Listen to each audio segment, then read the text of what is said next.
在地新闻继续来看，民进党的立委高嘉瑜，和伊真男朋友林炳初起家动手，林炳初早起入家服刑。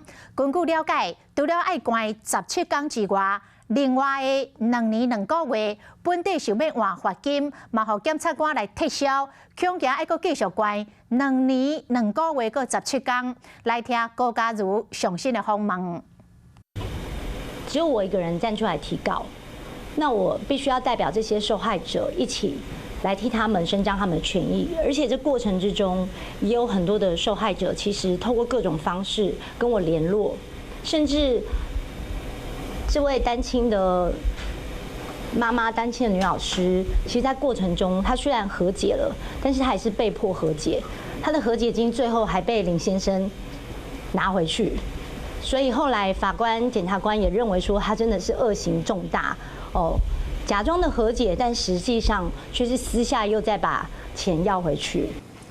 针对林炳初未当换罚金甲撤销假罪，高嘉瑜讲，其实是因为林炳初伫个假罪期间也是咧犯案，嘛认为这是检察官对被害人情绪的一寡补偿。啊，根据着早起。 依凭新闻网提供的画面，林炳初入家服刑是穿甲真轻松，无想要放认出来。面对记者的问题，嘛无加讲。啊，针对未当换罚金的部分，林炳初会阁透过律师来提起着异议，予法官来裁定。Hello， 我是林仙怡。想要抢先掌握最及时的新闻资讯吗？赶快订阅、按赞、开启小铃铛，锁定华视新闻 YouTube 频道。